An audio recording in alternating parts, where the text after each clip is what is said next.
Sejahtera untuk kita semua.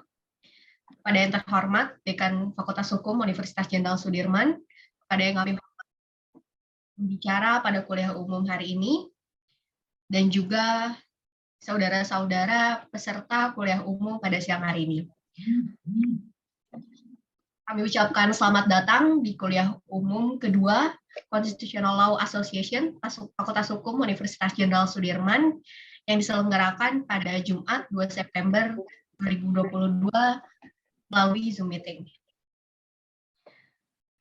Baik, sebelum memulai pada acara kuliah umum, marilah kita simak sambutan dari Ketua Constitutional Law Association Fakultas Hukum Universitas Jenderal Sudirman kepada Ketua Constitutional Law Association Fakultas Hukum Unsud. Kami persilakan. Baik, terima kasih atas kesempatannya. Assalamualaikum warahmatullahi wabarakatuh. Selamat siang, salam sejahtera untuk kita semua. Yang terhormat Profesor Dr. Muhammad Fauzan, SHM selaku Dekan Fakultas Hukum Unsud yang telah berkenan hadir untuk memberi sambutan sekaligus membuka acara kuliah umum pada siang hari ini. Selamat siang, Prof. Siang. Yang terhormat Profesor Dr. Nimatul Huda, SHM selaku pembicara pada kuliah umum siang hari ini. Selamat siang, Prof. Terima kasih atas kesediaannya. Selamat siang. Yang terhormat Mas Bintar Abi SH selaku moderator pada acara kuliah umum siang hari ini. Dan untuk para hadirin yang telah meluangkan waktu di tengah kesibukan hari ini untuk hadir di acara kuliah umum ini, kami ucapkan terima kasih. Kami, Constitutional Law Association EVA Unsud, merupakan sebuah komunitas yang mewadahi mahasiswa EVA Unsud yang memiliki ketertarikan pada isu hukum tata negara. Adapun salah satu isu yang menarik perhatian kami ialah konsep pemerintahan daerah pasca terbitnya Undang-Undang Nomor 11 Tahun 2020 tentang Cipta Kerja. Sebuah undang-undang yang baik dalam proses pembuatannya hingga pemberlakuannya masih menuai berbagai kritik. Berangkat dari hal tersebut, sebagai salah satu bagian dari kajian ketatanegaraan, kami mengadakan kuliah umum dengan tema membongkar Undang-Undang Cipta Kerja menuju rezim sentralistis atau desentralistis. Oleh karenanya, kami berharap agar penyelenggaraan kuliah umum ini dapat memberikan manfaat bagi kita semua. Demikian kata sambutan dari saya. Terima kasih. Selamat siang.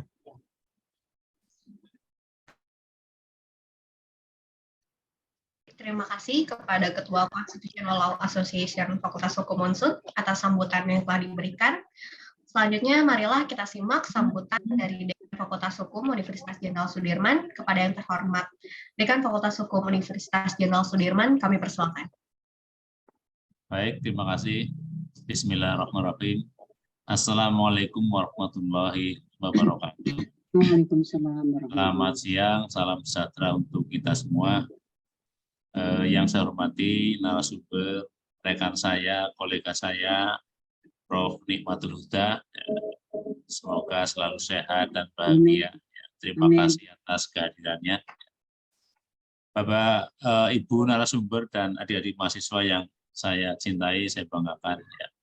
Pertama, marilah kita panjatkanlah syukur kehadirat Allah Tuhan Yang Maha Kuasa karena atas limpahan rahmat hidayahnya sehingga kita bisa berjumpa, bersua, berinteraksi, bersilaturahmi dalam forum yang sangat mulia ini sebagai sebuah forum pembelajaran buat kita semua. Mudah-mudahan kehadiran kita di Zoom meeting ini bernilai ibadah di hadapan Allah Subhanahu wa Ta'ala. Ibu narasumber dan teman-teman pemerhati dan penikmat yang tertarik ya dengan kajian hukum tata negara, Constitutional Law Association. Jadi ini memang saya kemarin ketika dihadir ke hadapan saya 2 orang ya, pemerhati dan penyuka kajian hukum tata negara, ternyata sudah mendirikan ya semacam perkumpulan ya, asosiasi pemerhati atau penyuka konsep-konsep, ide, gagasan dan topik-topik ketatanegaraan. Saya sebenarnya kalau boleh, tapi ini sih nggak apa-apa untuk teman-teman mahasiswa. Dulu zaman saya masih kuliah di sini, itu ada namanya Himatara, Himpunan Mahasiswa Tata Negara. Tapi itu kan namanya nama jadul. Kalau sekarang kan lebih bagus ya, Constitutional Association. Tapi ya nggak apa-apa, itu saya pikir merupakan satu komunitas mahasiswa yang memang suka untuk kajian-kajian hukum tata negara, dan saya memberikan apresiasi yang tinggi kepada ini adik-adik mahasiswa, mbak-mbak, mas-mas yang apa namanya sudah bergabung di Constitutional Association ini. Memang kajian hukum tata negara itu kalau memang orang yang tidak punya apa namanya benar-benar tertarik itu memang bingung. Kalau lah ini saya sangat bersyukur ya, kalau zaman saya dulu Himatara itu paling satu angkatan itu enggak sampai 10 Prof. Paling beberapa orang gitu ya. Tapi sekarang ya daripada misalnya kajian hukum adat ya masih banyak hukum tata negara. Jadi saya memberikan apresiasi yang cukup tinggi kepada adik-adik mahasiswa, bahkan ada yang sudah lulus barusan. Ya. Terima kasih atas kreativitasnya menghimpun teman-temannya yang mempunyai ide dan ketertarikan dalam topik hukum tata negara, di mana tidak semua orang itu menyukainya. Ya. Kemudian pada hari ini ternyata sudah kuliah umum yang kedua, ya. Dan saya juga baru tahu ini Prof. Nikmah ya. Bahwa ini kuliah umum yang kedua. Saya pikir baru yang pertama, ternyata sudah yang kedua. Oleh karena itu saya sebagai pimpinan, sebagai orang yang sedang diberi amanah oleh institusi, mengucapkan terima kasih atas kesediaan Prof. Nikmah. Jadi perlu diketahui juga bahwa ini mungkin menjadi salah satu mimpi dari teman-teman ya. Karena selama ini mereka itu hanya tahunya Bu Nikmah itu hanya dari bukunya, karya-karyanya gitu loh, yang begitu banyak, dan itu menjadi bagian referensi mahasiswa kami ya, dan saya yakin bahwa itu referensi mahasiswa seluruh ya yang tertarik kepada hukum tata negara, pasti bukunya Prof. Nikmah pasti menjadi rujukan. Oleh karena itu ya saya sangat berterima kasih, dan topik yang kali ini juga cukup menarik ya, membongkar Undang-Undang Cipta Kerja menuju rezim sentralistis atau desentralistis ya. Orang mengatakan bahwa Undang-Undang Cipta Kerja itu pendulum otonomi itu bergeser ke pusat, khususnya untuk kemenangan-kemenangan yang berkaitan dengan perizinan gitu. Apabila itu terkait dengan proyek, kegiatan, kebijakan yang sifatnya strategis nasional. Bu Nikmatul Huda, Prof. Nikmatul Huda, saya pikir itu yang bisa saya sampaikan. Nanti saya mungkin off cam, Prof. Putih, karena kebetulan di sebelah saya ada dua laptop yang harus saya sama-sama openi. Jadi saya mohon maaf dan terima kasih atas kesediaannya. Dan mudah-mudahan ini untuk adik-adik mahasiswa, ini juga bukan untuk yang pertama atau yang kedua. Mudah-mudahan diskusi semacam ini bisa menjadi agenda bulanan atau triwulanan. Itu akan lebih baik, tergantung pada isu-isu ketatanegaraan yang mungkin lahir dalam masa-masa tertentu. Mungkin itu Prof. Nikmatul, dan dengan kita Bismillahirrahmanirrahim, kuliah umum yang diadakan oleh Constitutional Association Fakultas Hukum dengan mengambil tema membongkar Undang-Undang Cipta Kerja menuju rezim sentralistis atau desentralistis, secara resmi saya nyatakan dibuka. Terima kasih, mohon maaf, dan selamat mengikuti diskusi, dan kepada adik-adik untuk dicermati fatwa-fatwa yang insya Allah sudah dikeluarkan, disampaikan oleh yang saya hormati Prof. Nikmah. Terima kasih. Assalamualaikum warahmatullahi wabarakatuh. Waalaikumsalam warahmatullahi wabarakatuh. Izin saya off cam, Prof.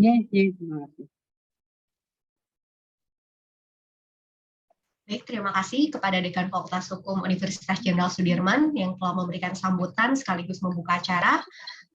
Acara selanjutnya yaitu kuliah umum dengan pemateri Profesor Nikmatul Huda SHM yang akan dipandu oleh moderator Saudara Bintar Abi Saputra. Kepada Saudara Bintar Abi Saputra, dipersilakan. Ya, sebelumnya apakah suara saya terdengar ya? Sudah, Halo, apakah suara saya terdengar? terdengar ya? Ya, Terdengar, terima kasih. terdengar. Ya, baik, terima kasih Prof. Sebelumnya, Assalamualaikum warahmatullahi wabarakatuh. Selamat datang kepada peserta hadirin kuliah umum yang kedua Constitutional Law Association dengan tajuk membongkar Undang-Undang Cipta Kerja menuju rezim sentralistis atau desentralistis. Yang terhormat Bapak Profesor Dr. Muhammad Fauzan SIMHUM selaku Dekan Fakultas Hukum yang sudah memberikan sambutan dan pembukaan. Yang terhormat Profesor Dr. Nikmatul Huda SIMHUM selaku pemateri atau pembicara pada acara siang hari ini. Kepada Saudara Andi Dava Patiroy selaku Ketua Umum atau Presiden CLA pada periode kali ini, dan kepada peserta hadirin kuliah umum sekalian yang saya hormati. Untuk mempersingkat waktu, marilah kita mulai pada kuliah umumnya. Mengingat isu yang dibahas pada siang hari ini adalah isu yang cukup aktual dan cukup konseptual juga berkaitan dengan kekuasaan dan kewenangan pemerintahan pusat, itu apakah menuju ke rezim yang sentralistis atau desentralistis gitu ya. Nah, sebenarnya isu ini berangkat dari konsep negara kesatuan itu sendiri, di mana di dalam negara kesatuan itu pada basicnya atau pada dasarnya nanti akan berimplikasi pada dua hal, yaitu menuju negara kesatuan yang berbentuk sentralistis atau negara kesatuan yang berbentuk desentralistis. Nah, secara politik hukum dan kesejarahan, Indonesia pernah menerapkan beberapa undang-undang yang berkaitan dengan pemerintahan daerah, yang itu tuh menjadi politik hukum untuk melihat apakah suatu negara kesatuan di Indonesia itu menganut rezim sentralistis atau desentralistis. Dimulai dari Undang-Undang 1 tahun 45, undang-undang pertama yang dibentuk oleh pemerintahan pada saat itu, Undang-Undang Komite Nasional di Daerah, kemudian berujung atau kita mempunyai undang-undang terakhir itu Undang-Undang 23 tahun 2014 tentang pemerintahan daerah. Nah, di setiap periode pengundangan undang-undang itu memiliki politik hukumnya sendiri, dan ternyata di tahun 2020 Undang-Undang Cipta Kerja itu diundangkan. Undang-Undang Cipta Kerja ini sudah dimulai digelontorkan oleh Presiden Jokowi dalam pidato pengukuhan jabatan presidennya pada tanggal 20 Oktober 2019, bahwa beliau akan membuat suatu undang-undang sapu jagat yang disebut dengan Omnibus Law, yang dimana Omnibus Law itu adalah sebuah metode pembentukan peraturan perundang-undangan yang pada saat itu belum dikenal di Indonesia secara normatifnya.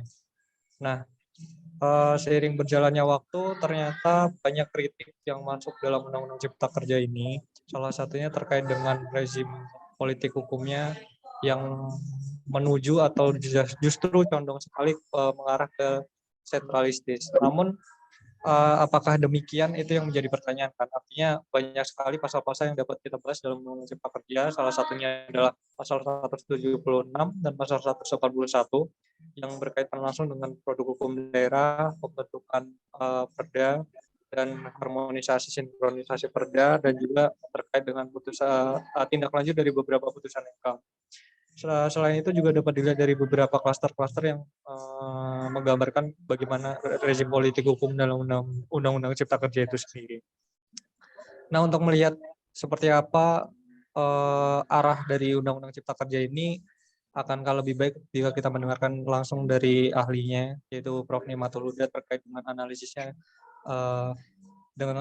terkait dengan Undang-Undang Cipta Kerja yang berkaitan dengan tajuk pada kuliah umum pada siang hari ini. Untuk itu, saya persilakan pada Prof. Nikmatul Huda untuk memaparkan kajiannya. Silakan, Prof. Terima kasih. Oke, baik, terima kasih. Assalamualaikum warahmatullahi wabarakatuh. Selamat siang, salam sejahtera untuk kita sekalian. Yang saya hormati Prof. Fauzan sebagai Dekan Fakultas Hukum Unsud, kemudian Ketua CLA, Mas Dava, moderator, Mas Bintar, MC Mbak Rania, dan peserta diskusi pada siang hari ini atau kuliah umum pada siang hari ini.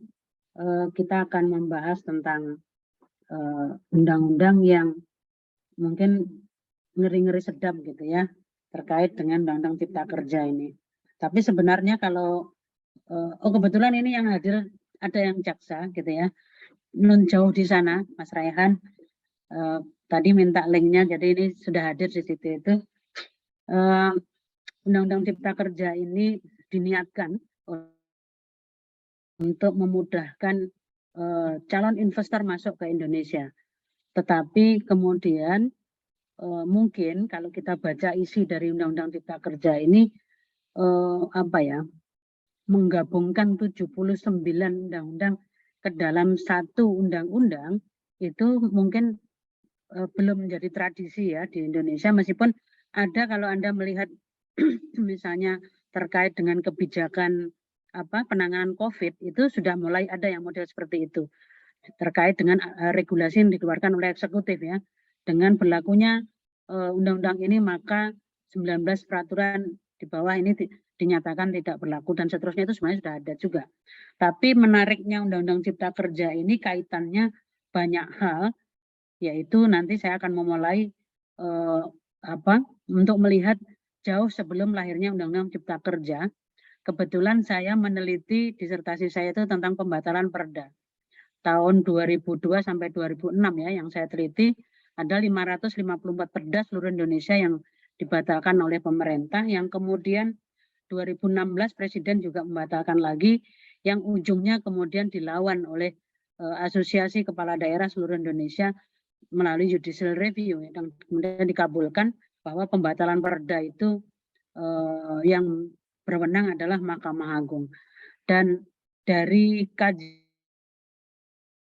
akan tahu ya bahwa niatan untuk memberi karpet merah kepada pengusaha itu atau investor itu sudah dimulai sejak awal-awal reformasi setelah lahirnya undang-undang pemerintahan daerah yang memberi titik hubungan pusat daerah itu ada di kabupaten, yang kemudian ditarik ke provinsi. Nah, sekarang ini ditarik ke pusat. Bisa dilanjutkan? Baik, saya akan memulai. Kalau kita lihat di dalam pasal 18 Undang-Undang Dasar, saya menyebutnya sebagai janji konstitusional otonomi bagi daerah, itu ada di 2 ayat ini. Ini sudah ada yang meneliti menjadi disertasi setebal kalau nggak salah 700 halaman, hanya meneliti 2 ayat ini gitu ya, dari pasal 18. Dosen di Bandung, jangan lupa ya, sekarang sudah profesor, jadi beliau meneliti begini, kita itu negara kesatuan tetapi kok desainnya memberi otonomi seluas-luasnya gitu ya. Apakah ini enggak federal sebenarnya desain pasal 18 ayat 2 dan ayat 5 ini? Tetapi kenapa kemudian nanti di pasal 37 ayat 5 itu dikatakan bentuk negara kesatuan tidak dapat diubah. Nah, kira-kira desain pasal 18 ayat 2 dan ayat 5 itu dengan desain pasal 1 ayat 1 bentuk negara kita adalah negara kesatuan, pasal 37 ayat 5 nanti dilihat gitu ya, bahwa bentuk negara kesatuan tidak dapat diubah, itu nyambung enggak gitu, konsisten enggak? Kalau menurut saya enggak gitu. Ini belepotan gitu ya. Belepotannya itu karena di pasal 1 ayat 1 bahwa negara kita adalah negara kesatuan yang berbentuk republik, itu kan negara kesatuan itu pakemnya kekuasaan itu memang ada di pusat gitu. Tetapi praktek Orde Baru yang mempraktekkan bahwa negara kesatuan itu benar-benar sentralistik itu di era Orde Baru sangat terlihat di Undang-Undang 574 ya, yang enggak pernah diubah. Diubahnya setelah reformasi, berarti selama tahun 74 sampai 98 gitu ya, itu undang-undang itu satu itu gitu, dan itu sentralistis karena memang semua urusan di tangan pusat. Dalam hal pemilihan kepala daerah itu DPRD hanya mengusulkan bakal calon nanti yang memilih presiden, karena di pasal 16 dan penjelasan dari pasal 16 Undang-Undang 574 itu disebut di sana bahwa Presiden memiliki hak prerogatif untuk menentukan siapa yang menjadi kepala daerah. Makanya kepala daerah di seluruh Indonesia itu orang Jawa, zaman Soeharto, gitu ya.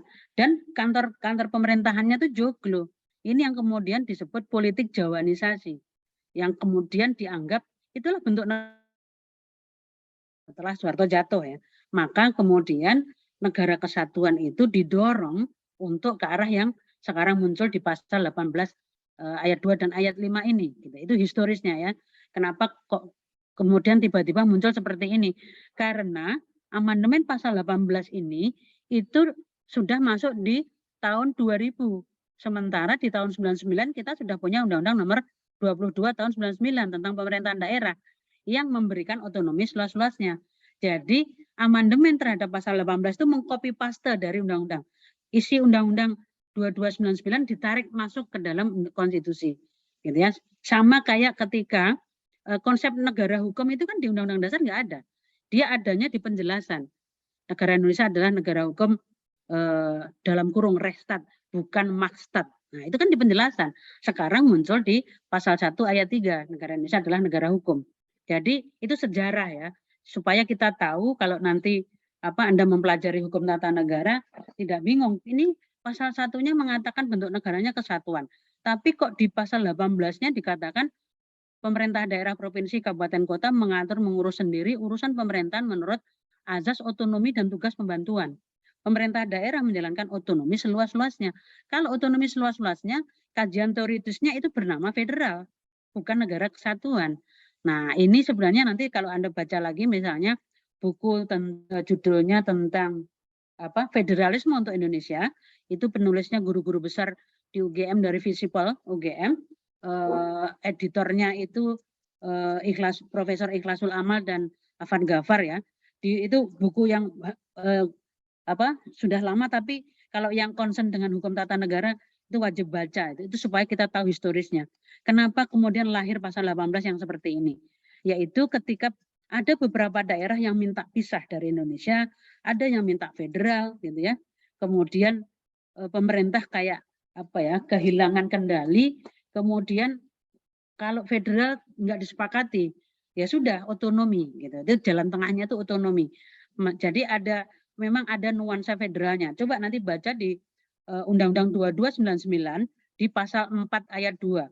Di pasal 4 ayat 2 itu dikatakan antara kabupaten kota dengan provinsi itu tidak berjenjang hierarki. Nah, itu kan federal kalau tidak berjenjang hierarki. Negara kesatuan itu pasti berjenjang hierarki. Nah, ini historisnya ya supaya Anda tahu kok tiba-tiba bisa muncul kayak gini. Nah, ini kemudian diteliti oleh Profesor Astim Rianto ya. Dr. Astim Rianto itu meneliti pasal 18 ayat 2 dan ayat 5 itu apa enggak bertentangan belum ya. Apakah enggak bertentangan dengan pasal 1 ayat 1 gitu ya yang terkait beliau memberi tafsir istilah baru yaitu ini negara kesatuan yang yang lebih dinamis gitu. Artinya menyesuaikan dengan tuntutan zamannya. Nah, ini nanti Anda lihat di Undang-Undang IKN. Nah, pasal ini Anda gunakan kira-kira ya. Yang disebut otonomi itu apa gitu kan? Mengatur dan mengurus sendiri urusan pemerintahan menurut azas otonomi dan tugas pembantuan. Di Undang-Undang IKN itu nanti ada istilah ini, mengatur dan mengurus sendiri urusan pemerintahan. Apakah IKN itu otonom di sana? Enggak. Kepala daerahnya aja ditunjuk oleh presiden pakai kepres. Di IKN tidak ada DPRD. Bagaimana mungkin mereka mengatakan bahwa IKN itu adalah daerah otonom? Nah, ini makanya kalau Anda sudah kuat di posisi pasal 18-nya, argumentasinya, Anda akan bisa lihat nanti di berbagai undang-undang yang terkait dengan penyelenggaraan pemerintahan daerah ataupun ibu kota ya. Kalau di DKI itu memang DPRD-nya hanya di provinsi, tapi ada. Sementara di IKN nggak ada. Maka saya mengatakan kemarin diskusi dengan teman-teman USU, sebenarnya ibu kota Nusantara itu bukan daerah otonom, bukan juga daerah khusus. Kenapa? Karena tidak terpenuhi sebenarnya konteks di pasal 18B ayat 1 nantinya. Oke, berikutnya. Problematika investasi yang nanti mempengaruhi otonomi seluas-luasnya ya. Menurut Kamar Dagang Indonesia dan Industri atau Kadin Indonesia, ada 5 permasalahan pokok yang dihadapi dunia usaha di Indonesia. Pertama, perpajakan. Yang kedua, kepastian dan penegakan hukum. Yang ketiga, ketenaga kerjaan. Yang keempat, infrastruktur fisik. Yang kelima, otonomi daerah. Jadi otonomi daerah itu dianggap biang keladi, gitu kan? Nah, kemudian Jetro juga mengatakan bahwa permasalahan investasi di Indonesia itu diformulakan sebagai 3L1I, Law, Labor, Local, and Investment Policy. Jadi ketidakpastian itu muncul karena adanya persoalan yang di buruh, di aturan hukumnya, di otonominya, juga kebijakan tentang investasi. Ya, ini cikal bakalnya sebelum lahirnya Undang-Undang Cipta Kerja ya. Berikutnya, banyaknya pungutan berupa pajak daerah dan retribusi daerah akan menyebabkan ekonomi biaya tinggi biaya margin produksi akan mahal karena besarnya pungutan tadi akan diperhitungkan pengusaha sebagai biaya produksi. Sehingga output produk yang ditawarkan ke pasar harganya akan mahal dibandingkan dengan produk sejenis. Sehingga produk tersebut tidak memiliki daya saing yang baik di pasar. Ini argumennya para pengusaha, gitu ya, yang tidak menginginkan daerah itu diberi otonomi, sebenarnya begitu. Jadi mereka lebih enak lewat pusat, karena yang katakanlah yang didatangi cukup satu pintu daripada daerah yang dikasih otonomi, karena nyebar di 34 provinsi. Kalau dia industri yang besar ada di 34 provinsi, maka dia harus mengunjungi 34 provinsi itu, katakanlah begitu. Belum lagi kalau industri itu masuk ke kabupaten kota. Misalnya Alfamart, Indomart, itu kan perusahaan-perusahaan besar yang masuk hampir di 34 provinsi, kecuali Sumatera Barat ya, kecuali Sumatera Barat gitu. Nah, bisa dibayangkan berapa kapital yang mereka kuasai untuk masuk ke dalam sekian daerah yang ada di Indonesia, 41 daerah ya di Indonesia ini, yang kemudian dengan alasan bahwa otonomi itu biang keladi dari persoalan investasi di Indonesia, itu sudah disebutkan jauh sebelum lahirnya Undang-Undang Cipta Kerja, yaitu didorong oleh Kamar Dagang dan Industri yang dulu ketuanya adalah Abu Rizal Bakri. Jadi saya masih ingat betul bagaimana mereka ingin merangsek gitu ya, untuk mendesak supaya pemerintah membatalkan perda saja. Gitu. Perda-perda ini dianggap tidak pro dengan investasi. Nah, berikutnya. Nah, perda yang menghambat laju investasi di daerah, setidaknya ada 3.143 yang dibatalkan oleh Presiden Jokowi, gitu ya, melalui Menteri Dalam Negeri tahun 2016. Menteri Cahyokumolo sebagai Menteri Dalam Negeri tersebut dibatalkan karena menghambat laju investasi di daerah.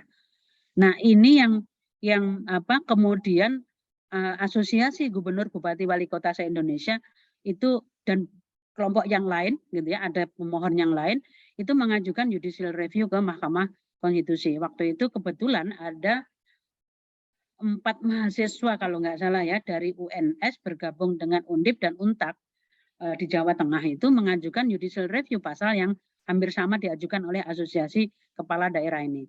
Nah, mereka kemudian minta kepada Mahkamah Konstitusi bahwa mereka minta dihadirkan ahli, tetapi didanai oleh APBN. Kenapa? Karena mahasiswa tidak punya uang kalau harus menghadirkan ahli.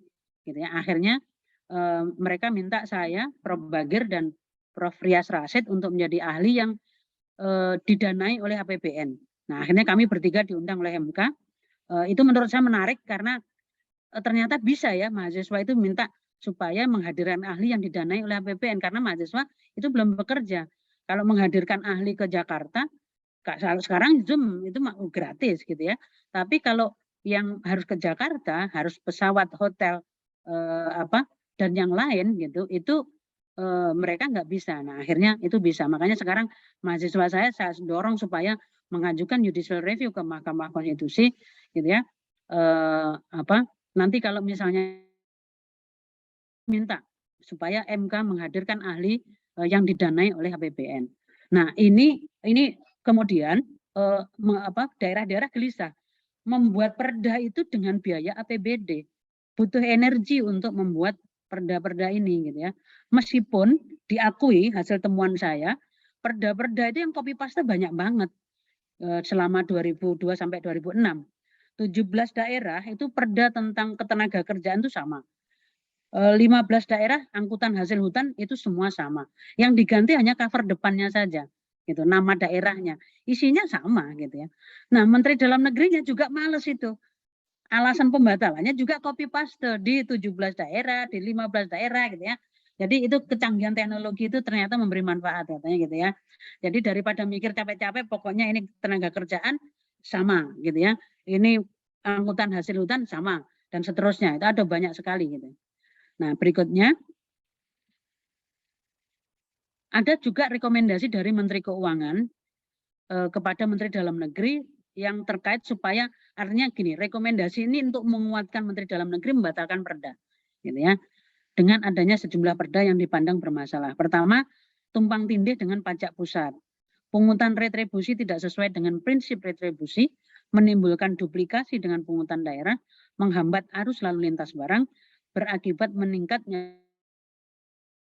semua argumentasi yang dibuat oleh Kamar Dagang, oleh pemerintah, oleh Menteri Keuangan untuk memberi image ya gitu ya, bahwa apa yang dilakukan oleh pemerintah dalam membatalkan perda itu kuat sekali argumentasinya. Nah, gitu. Karena saya dosen otonomi daerah, jadi saya melawan gitu kan. Disertasi saya itu membuktikan bahwa pemerintah dari 554 perda yang dibatalkan itu semuanya salah. Saya mengatakan begitu. Semuanya salah kenapa? Karena batu ujinya itu batu uji peraturan di masa Orde Baru. Sementara eranya sekarang era otonomi waktu membuatnya. Sehingga harusnya segera dibuat undang-undang yang merevisi undang-undang produk Orde Baru yang sentralistik. Nah, makanya saya mengusulkan judicial review ya, bukan review. Jadi kalau mau ya eksekutif review saja atau eksekutif review saja. Gitu. Yang sekarang ini kan setelah pasca putusan MK, kemudian muncul lagi tadi yang sudah disebut oleh Mas Bintar di dalam pasal 176 dan 181 Undang-Undang Cipta Kerja ya, yang dengan bahasa yang berbeda lah gitu ya. Tapi intinya sama, yaitu menghidupkan Kementerian Hukum dan HAM di situ itu. Intinya sebenarnya begitu, karena harmonisasi dan sinkronisasi itu tugas dari Kementerian Hukum dan HAM dalam kaitan perda. Berikutnya. Nah, saya melihat bahwa di Undang-Undang 23 2014 itu prolog dari sambutan Bapak Dekan juga sudah mengarah ke sana, adanya peralihan kewenangan pengelolaan sejumlah urusan pemerintahan dalam kurung ada urusan pilihan yang oleh Undang-Undang 32 2004 ditentukan sebagai kewenangan kabupaten kota, sekarang dipindahkan ke provinsi atau ke pusat oleh Undang-Undang 23 2014 sebagai urusan konkuren. Hal ini menguatkan pandangan adanya resentralisasi penyelenggaraan urusan pemerintahan. Pengaturan dalam pasal 14 Undang-Undang Pemerintahan Daerah 2014 telah menimbulkan kekecewaan daerah kabupaten dan kota di Indonesia karena mengalami resentralisasi sehingga kabupaten kota kehilangan wewenang untuk mengatur sejumlah urusan yang dulu menjadi kewenangannya. Misalnya urusan kehutanan, kelautan, energi, dan sumber daya mineral. Sekarang urusan kehutanan itu para pengusaha kalau mau ngurus izin ke provinsi, tidak lagi di kabupaten kotanya, tapi harus ke provinsi, yang itu kemudian banyak yang ditangkap gitu ya, banyak yang kemudian oleh aparat penegak hukum kena sanksi itu karena memang mereka nggak tahu kalau mengurus izinnya itu harus ke provinsi. Dulu mereka menganggap itu cukup datang ke bupati gitu ya, atau ke pelayanan pemerintahan daerah itu sudah selesai. Nah, begitupun juga persoalan kelautan dan seterusnya. Berikutnya, pembagian urusan bidang menempatkan kabupaten yang merupakan sentra perkebunan untuk mendapatkan peran yang signifikan dalam mengelola sektor perkebunan yang dapat meningkatkan pendapatan dan salah satu sumber pembangunan ekonomi di daerah.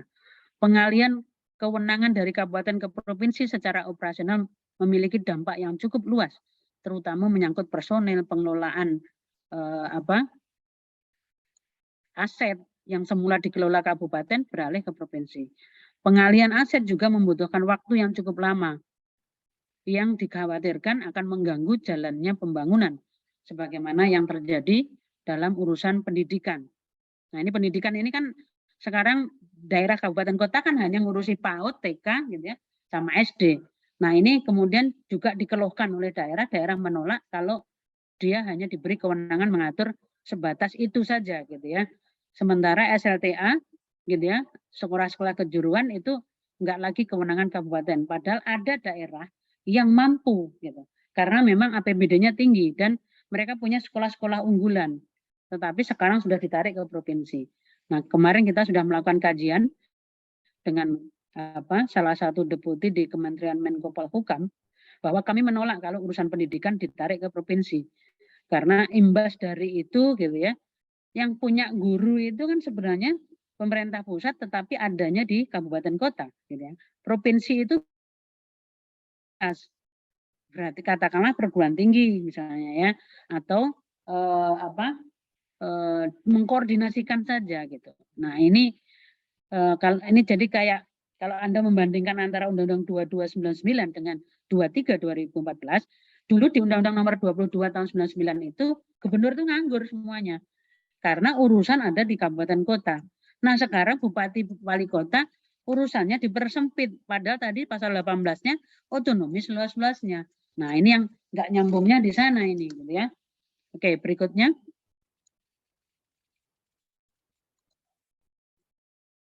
Maaf.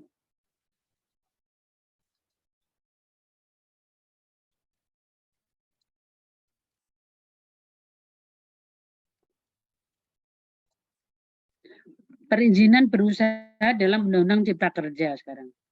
Nah, nanti Anda lihat di Undang-Undang Cipta Kerja ya. Di pasal 14-nya, pemerintah daerah wajib menyusun dan menyediakan rencana detail tata ruang dalam bentuk digital dan sesuai standar. Penyediaan RDTR dalam bentuk digital, sebagaimana dimaksud ayat 2, dilakukan sesuai dengan standar dan dapat diakses dengan mudah oleh masyarakat untuk mendapatkan informasi mengenai kesesuaian rencana lokasi kegiatan dan atau usahanya dengan RDTR. Jadi karena sistem perizinannya ke Jakarta atau ke pusat, tinggal dia kalau sudah ada RDTR yang digital, dia bisa langsung klik di situ untuk melihat langsung apakah lokasi itu bisa untuk bidang usaha yang bersangkutan gitu ya. Nah, sehingga memang itu ada kemudahan di situ. Tetapi ini yang kemudian membuat daerah itu merasa kalau semuanya izin nanti melalui Jakarta, daerah lantas perizinan yang mana yang didapat oleh kabupaten kota gitu, mesti akan berkurang. Pemerintah pusat wajib mengintegrasikan RDTR dalam bentuk digital sebagaimana dimaksud pada ayat 2 ke dalam sistem perizinan berusaha elektronik ini ya, OSS itu gitu. Berikutnya, dalam hal pelaku usaha mendapat informasi rencana lokasi kegiatan usahanya telah sesuai dengan RDTR, pelaku usaha mengajukan permohonan kesesuaian kegiatan pemanfaatan ruang untuk kegiatan usahanya melalui sistem perizinan berusaha secara elektronik dengan mengisi koordinat lokasi yang diinginkan untuk memperoleh konfirmasi sesuai dengan kegiatan pemanfaatan ruang. Makanya kemarin Pak Jokowi menyampaikan per bulan itu ada ribuan izin dikeluarkan oleh pemerintah. Karena tidak lagi melalui pintu-pintu Pemda, cukup mengklik ke sistem yang digital dari RDTR-nya. Kalau di titik ordinat itu tidak ada larangan, artinya memang lokasinya untuk bisa dipakai untuk usaha, dia bisa langsung klik di situ, kemudian dikonfirmasi ke pemerintah pusat, gitu ya, atau perizinan di pusat. Setelah memperoleh konfirmasi kesesuaian kegiatan pemanfaatan ruang, pelaku usaha mengajukan permohonan perizinan berusaha. Jadi lebih simpel gitu ya. Kalau dulu kan banyak meja yang harus dikunjungi sehingga pungutannya terlalu besar katanya begitu. Berikutnya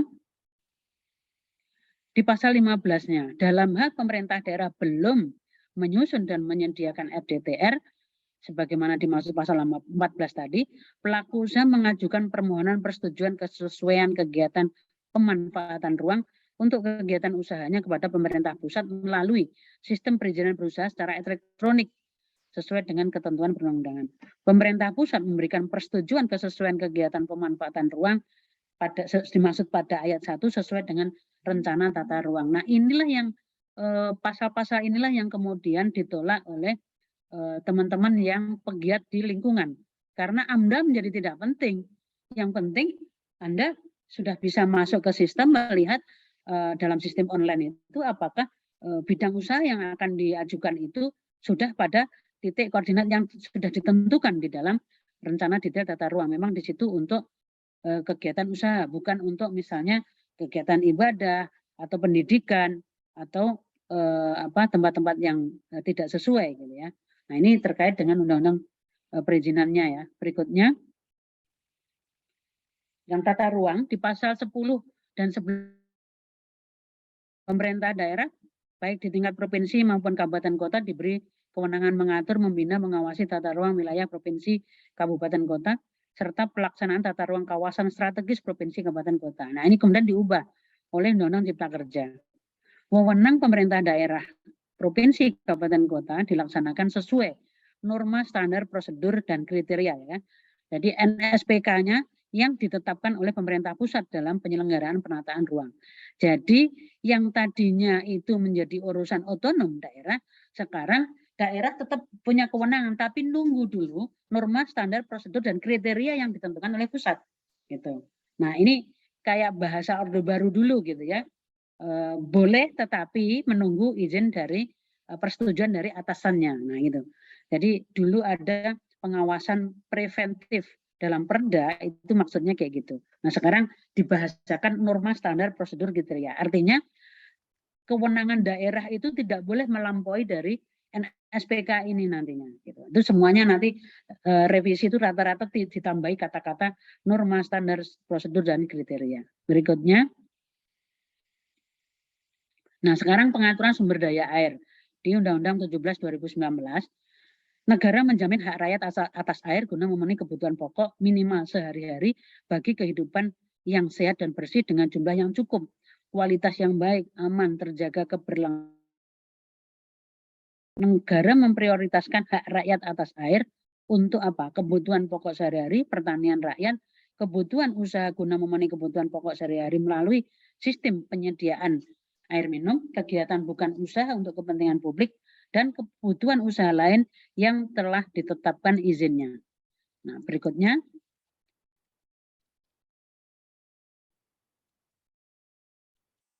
Nah, kemudian ini direvisi di Undang-Undang Cipta Kerja, gitu ya.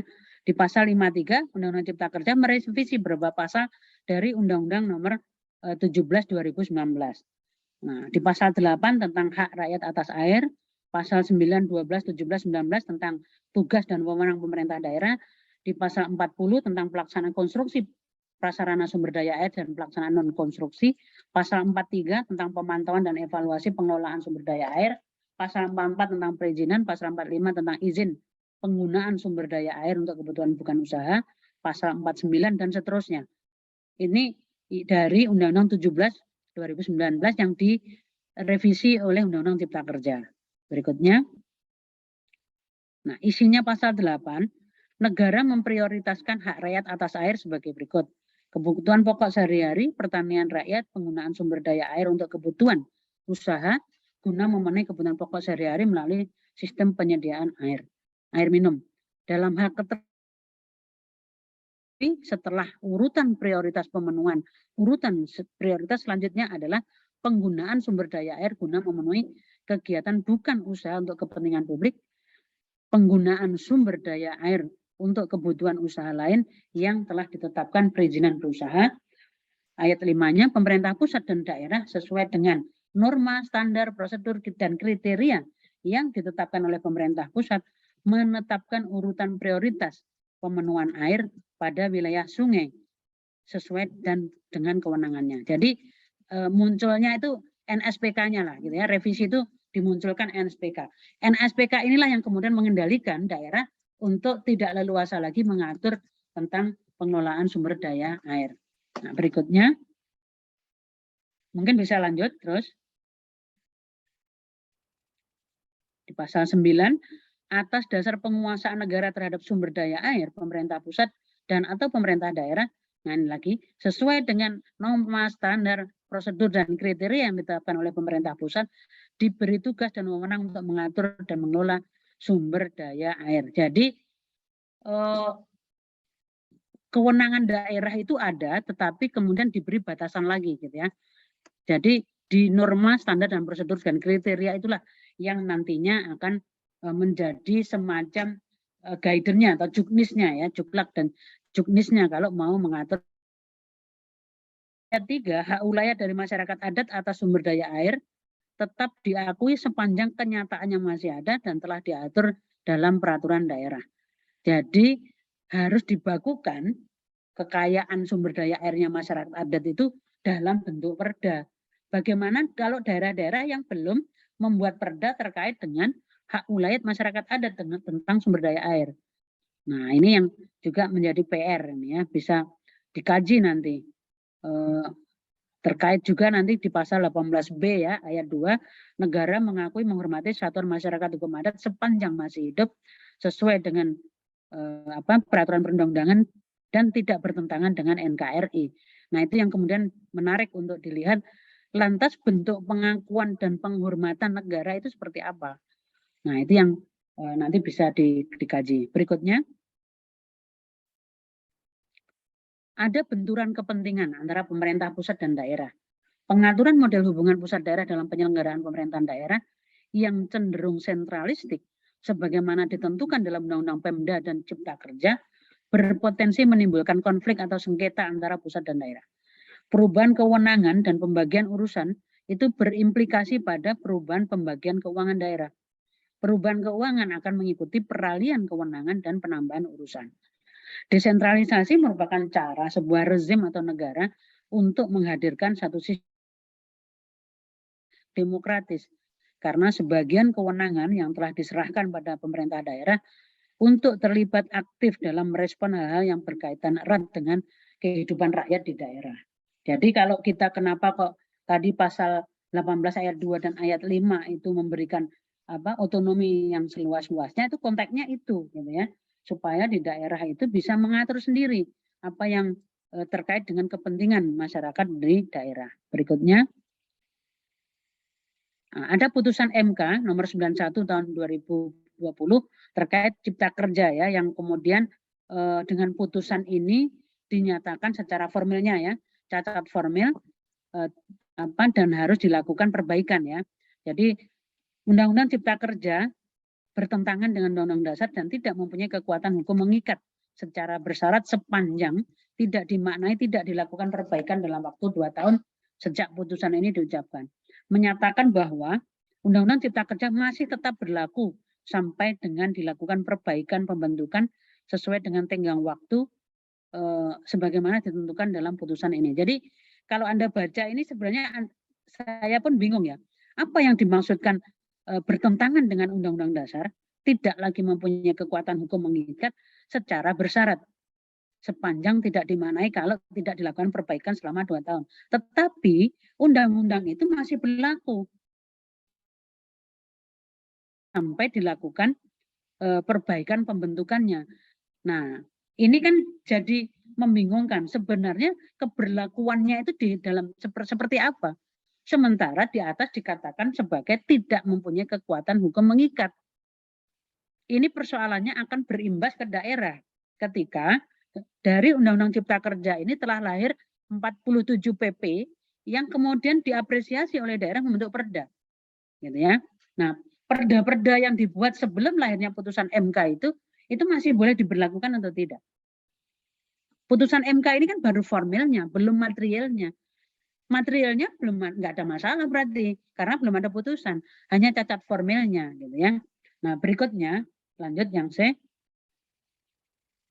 memerintahkan kepada pembentuk undang-undang untuk melakukan perbaikan dalam jangka waktu 2 tahun sejak putusan ini diucapkan, dan apabila dalam tenggang waktu 2 tahun tidak dilakukan perbaikan maka menjadi inkonstitusional secara permanen. Menyatakan apabila dalam tenggang waktu 2 tahun pembentuk undang-undang tidak dapat menyelesaikan, maka undang-undang atau pasal-pasal atau materi muatan undang-undang yang telah dicabut atau diubah oleh Undang-Undang 11 2020 dinyatakan berlaku kembali. Berarti nanti akan 79 undang-undang itu dia akan berlaku lagi kalau 2 tahun tidak dilakukan revisi. Nah, ini kan membuat putusan yang membingungkan seperti ini baru uji formil masalahnya, belum ke materialnya gitu. Menyatakan untuk menangguhkan, nah ini segala tindakan atau kebijakan yang bersifat strategis dan berdampak luas serta tidak dibenarkan pula menerbitkan peraturan pelaksana baru yang berkaitan dengan Undang-Undang Nomor 11.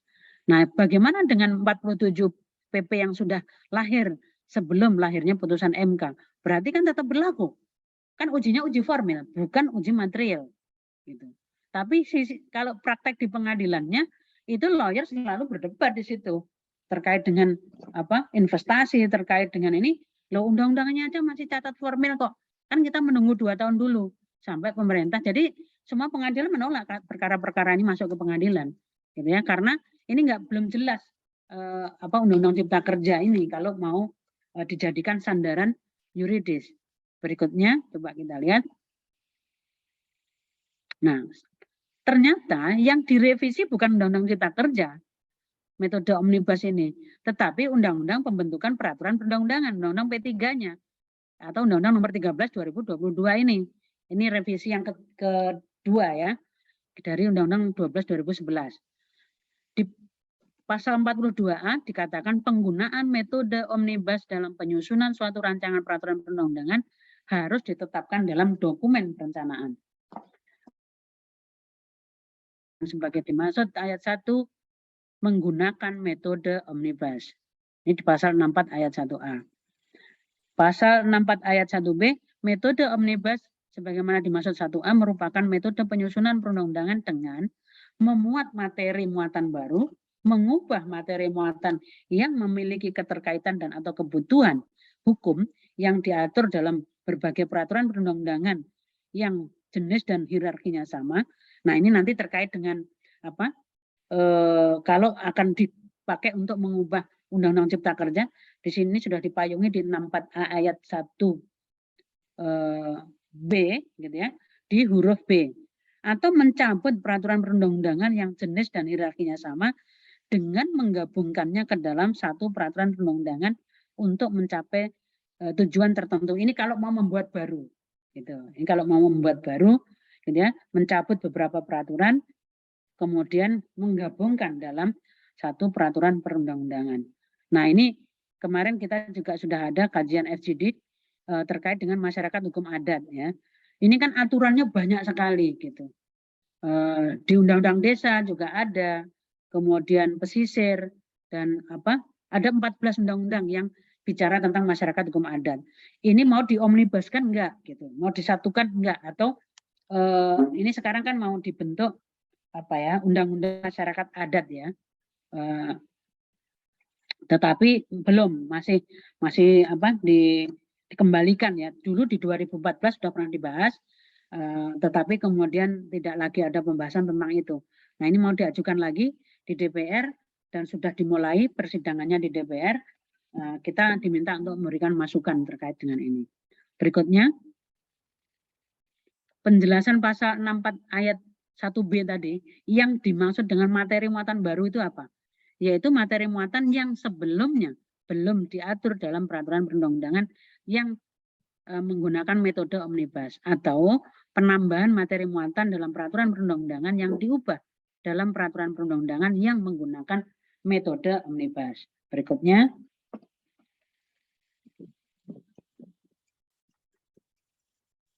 nah sekarang bagaimana Undang-Undang Cipta Kerja pasca Undang-Undang 13 ini, gitu ya?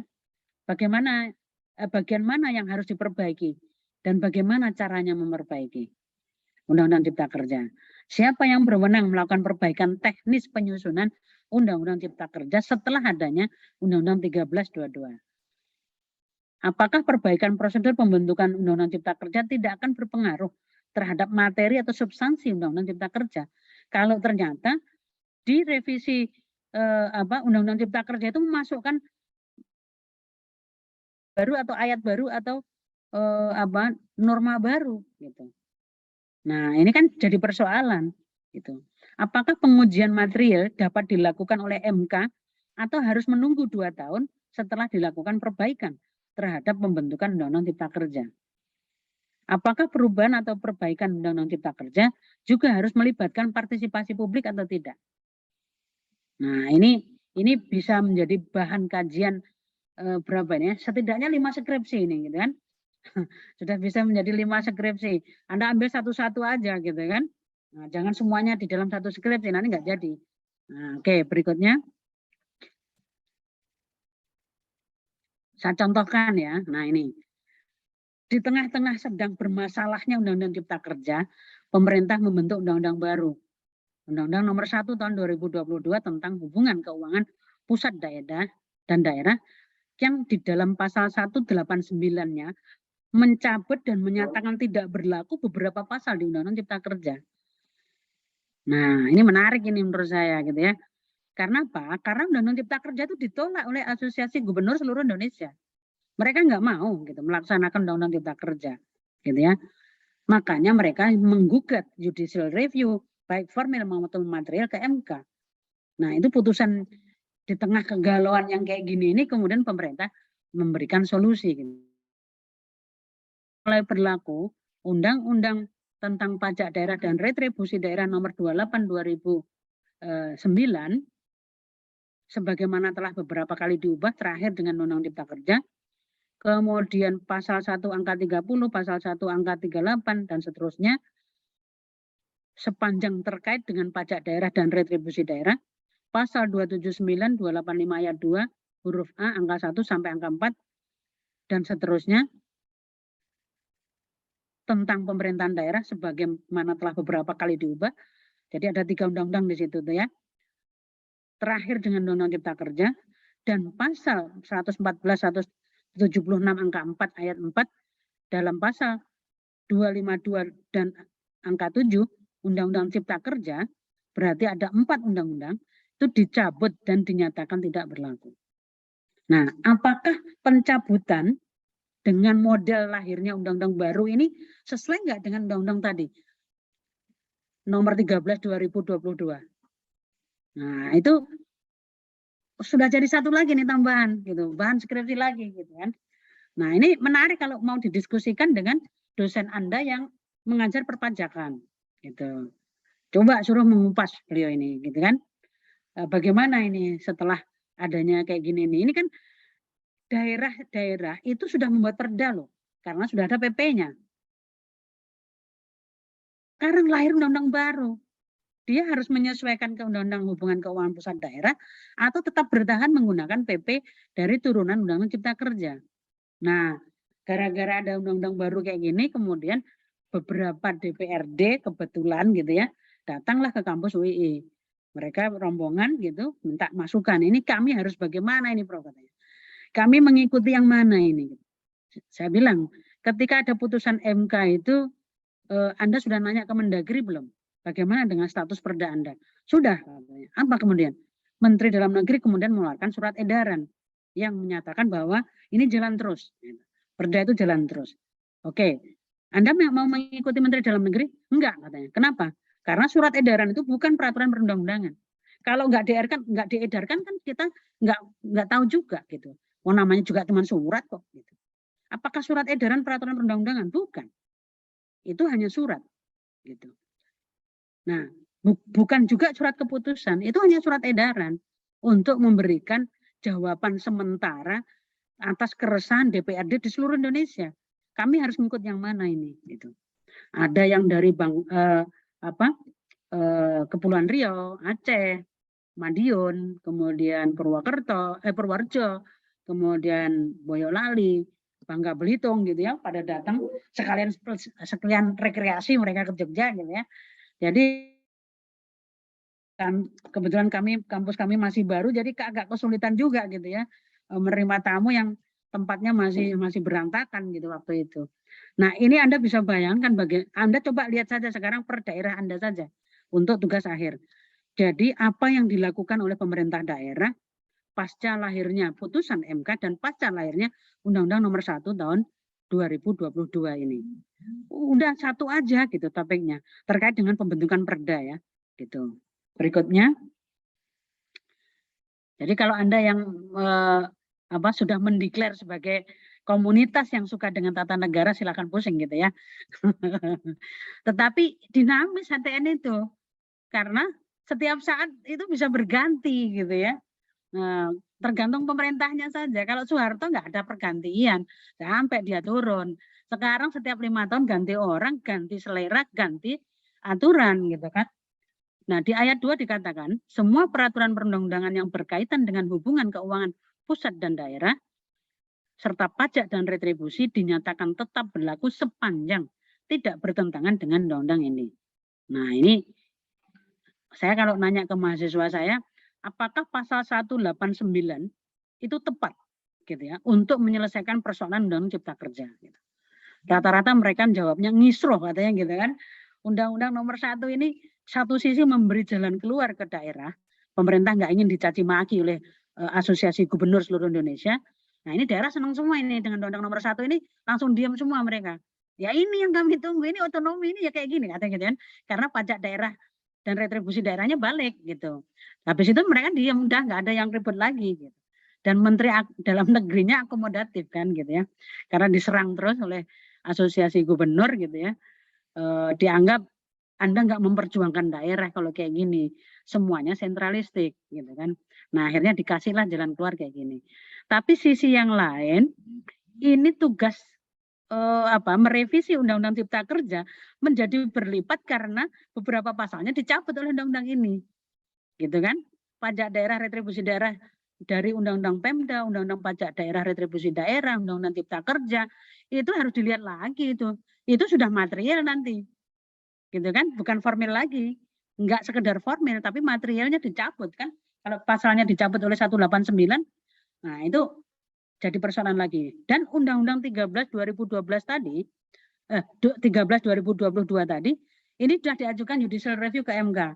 Kemarin teman-teman dari Walhi, Setara Institut, ICW, dan berbagai, ada 12 kalau nggak salah ya, mereka ini menggugat ke Mahkamah Konstitusi. Loh yang dinyatakan cacat secara formel itu Undang-Undang Cipta Kerja, kok yang direvisi Undang-Undang P3-nya? Harusnya kan Undang-Undang Cipta Kerjanya gitu kan. Nah, terus dan tidak ada perintah di dalam putusan itu untuk merevisi Undang-Undang P3 pembentukan peraturan perundang-undangan gitu.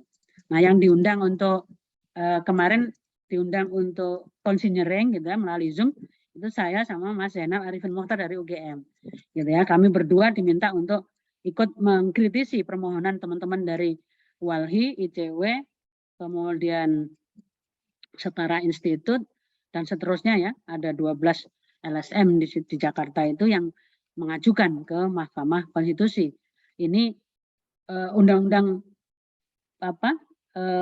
P3-nya kenapa direvisi, gitu kan? Yang itu tidak ada kumulatif terbuka. Jadi konsiderannya salah di dalam Undang-Undang 13 itu yang mengatakan karena ada putusan MK nomor 91 2020 maka Undang-Undang P3 diubah gitu. Nah, saya hanya mengingatkan, memang di dalam putusan itu tidak ada. Tetapi kalau Anda baca dissenting opinion 4 hakim di dalam putusan 91, itu semuanya mengarah pada harus segera dilakukan revisi terhadap Undang-Undang P3 gitu. Nah, sekarang tinggal bagaimana cara Anda mengelola gugatan Anda, permohonan Anda untuk uji formil dan materialnya ke Mahkamah Konstitusi gitu. Itu anak muda semua itu yang di ICW, Setara maupun Walhi dan seterusnya itu masih muda-muda semua dan semangat itu anak-anak itu. Pokoknya hantam saja, apa saja yang dikeluarkan pemerintah hantam terus katanya gitu kan. Energinya kok punya gitu ya. Yang saya tuh ngeliat ya, enggak sudah saya bilang gitu kan. Oh enggak Prof, ini harus ikat dulu Prof. Persoalan kalah menang tuh nanti enggak apa-apa katanya. Yang penting kita argumentasinya katanya. Ya sudahlah, monggo saya bilang gitu kan. Berikutnya kita akan lihat lagi catatan saya. Kalau begitu eksistensi dari berbagai undang-undang yang beberapa pasalnya dicabut atau dipindahkan dan diletakkan dalam Undang-Undang Cipta Kerja dengan metode omnibus tadi harus dipertegas dan segera ditindaklanjuti pengaturannya. Maksudnya begini, kalau ada 79 undang-undang yang beberapa pasalnya dia masukkan ke dalam Undang-Undang Cipta Kerja, lantas undang-undang induknya itu bagaimana? Apa hanya sekedar dinyatakan dihapus, atau bagaimana? Karena pasal per pasal di dalam setiap undang-undang itu pasti ada kaitannya. Nah, kalau kemudian sekian pasalnya ditarik, dikeluarkan dari undang-undang itu dicabut, itu pasal yang terkait tadi ikut gugur enggak? Gitu. Di dalam undang-undang katakanlah sumber daya air, tata ruang, Pemda dan seterusnya tadi. Nah, itu tidak dikerjakan oleh pemerintah. Pemerintah hanya fokus di Undang-Undang Cipta Kerja saja, gitu. Nah ini saya sudah minta ke BM gitu ya, yang datang untuk konsultasi tentang tesis. Prof, saya mau ngambil apa ini? Nah, karena kamu udah mau ngambil S2, ini yang diambil. Saya bilang. Ambil salah satu contoh saja, misalnya sumber daya air tadi, gitu ya. Itu lantas di Undang-Undang Sumber Daya Airnya sendiri, pasal-pasal yang terkait dengan itu dinyatakan apa? Dia dinyatakan hapus karena sudah dicabut, atau dia tetap hidup di dalam undang-undang induknya. Itu yang belum dikerjakan oleh pemerintah dan DPR gitu. Nah, akhirnya ada kemarin satu mahasiswi ya yang ngambil tata negara di UGM juga, kemudian itu yang dia tulis gitu ya. Ketidakjelasan tindak lanjut terhadap substansi atau materi muatan undang-undang induk perlu dilakukan karena ramifikasi pasal-pasal dalam suatu undang-undang tidak berdiri sendiri terpisah-pisah, melainkan satu jalinan norma yang saling terhubung dan terkait satu sama lain. Pasca lahirnya Undang-Undang Nomor 1 22 harus segera dilakukan pemetaan terhadap Undang-Undang Cipta Kerja yang beberapa pasalnya sudah dicabut dan dinyatakan tidak berlaku lagi. Nah, ini mungkin catatan saya gitu ya, yang untuk melihat Undang-Undang Cipta Kerja, dan tidak mungkin semua pasal saya bisa bahas karena jumlahnya banyak banget dan ini tebal sekali gitu ya. Ketika dibukukan itu 650 halaman gitu ya. Dengan jumlah pasal yang luar biasa banyak gitu ya. Mungkin itu. Terima kasih. Saya kembalikan ke moderator. Assalamualaikum warahmatullahi wabarakatuh. Waalaikumsalam warahmatullahi wabarakatuh. Ya, itu tadi pemaparan atau pemberian materi dari Prof. Nimatul Huda terkait dengan topik kuliah umum kita pada siang hari ini, yaitu berkaitan dengan Undang-Undang Cipta Kerja. Menelisik gitu, apakah rezim Undang-Undang Cipta Kerja ini menuju ke rezim sentralistis atau desentralistis. Nah, dari beberapa poin yang disampaikan oleh Prof. Nimatul Huda tadi, saya sedikit mencatat terkait dengan beberapa poin, yaitu berangkat dari pasal 18 Undang-Undang Dasar 1945, di mana dilihat dari kesejarahannya itu bagaimana terbentuknya pasal 18 dan ayat 2 dan ayat 5-nya itu menjadi dasar kenapa sistem pemerintahan di Indonesia itu tidak pure kesatuan yang sentralistis itu, karena yang kita lihat kalau negara kesatuan itu adalah sentralistis itu. Nah, kenapa kalau di Indonesia itu berbentuk seperti ini ya, kita berangkatnya dari kesejarahan tadi. Nah, kemudian pasal 18 Undang-Undang Dasar ini konsekuensinya juga sangat kompleks juga terkait dengan kewenangan pemerintah dan pemerintah pusat dengan pemerintahan daerah. Yang setelah reformasi dan setelah adanya amandemen dari Undang-Undang Dasar ini, kemudian terbentuk Undang-Undang 32 tahun 2004. Di situ jadi titik awal pembukaan karpet merah untuk para investor di Indonesia. Mulai ada resentralisasi, kemudian di Undang-Undang 23 tahun 2014 juga dilakukan sebuah resentralisasi kekuasaan ke pemerintahan pusat gitu. Puncaknya adalah dalam catatan ini di Undang-Undang Cipta Kerja ini memang sangat sentralistis karena terkait dengan perizinan, perpajakan, retribusi daerah dan lain sebagainya itu ditarik ke pusat lagi. Daerah jadi terkurang kewenangannya terkait dengan otonomi daerah dan tugas pembangunan itu yang ada di pasal 18 Undang-Undang Dasar itu. Kemudian yang menjadi catatan juga adalah adanya suatu NSPK, yaitu norma, standar, prosedur, dan kriteria yang itu dijadikan alat oleh pemerintah pusat untuk memperluas batasan kewenangan pemerintah pusat untuk membatasi kewenangan pemerintahan daerah itu. NSPK ini ternyata menjadi senjata pemerintah untuk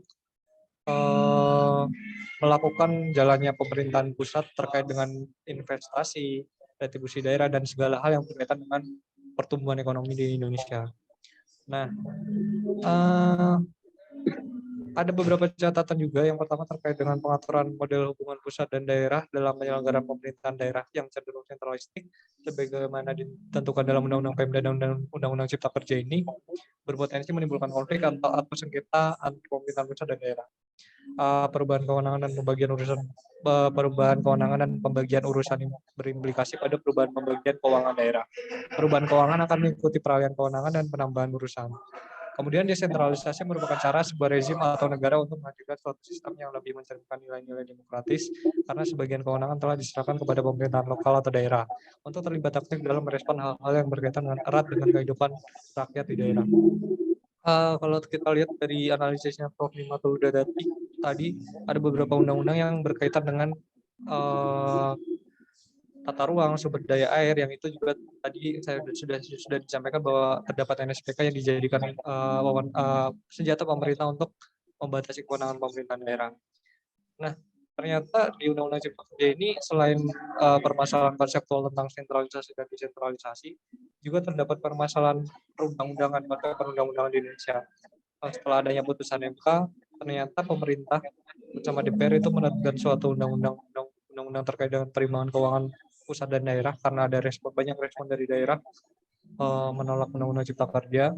Kemudian pemerintah berkompromi membuat undang-undang perimbangan keuangan itu, juga merevisi dari Undang-Undang Cipta Kerja itu. Ternyata ada permasalahan bahwasanya banyak permasalahan. Salah satunya adalah terkait bagaimana konstitusionalitas dari Undang-Undang Perimbangan Keuangan Daerah pusat dan daerah ini karena merevisi Undang-Undang Cipta Kerja itu. Karena yang kita lihat kan Undang-Undang Cipta Kerja ini masih dalam tahap perbaikan. Nah, apakah Undang-Undang Perimbangan Keuangan Daerah ini menjadi sah gitu terkait dengan pengaturannya, karena ada beberapa pasal yang diubah di Undang-Undang Cipta Kerja, yang Undang-Undang Cipta Kerja tadi yaitu tadi masih dalam tahap perbaikan. Nah, sekarang saatnya sesi tanya jawab yang pertama. Ada sekitar 3 penanya yang diperbolehkan untuk menanya di sesi pertama ini. Jadi silakan kepada kawan-kawan yang ingin mempertanyakan suatu hal terkait dengan isu kita pada siang hari ini, persilakan raise hand, nanti bisa langsung unmute. Silakan.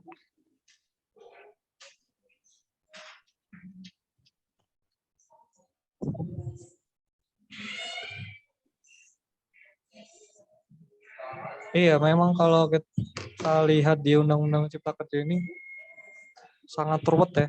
Bahkan Prof. Nifnatuluda aja tidak sanggup untuk memberikan semua materinya pada siang hari ini karena emang saking banyaknya permasalahan yang ada di Undang-Undang Cipta Kerja dan tidak mungkin kita selesaikan dalam waktu 1-2 jam saja. Makanya kita akan terfokus ke beberapa poin saja pada siang hari ini. Kepada Rania, kawan Rania, hendak bertanya.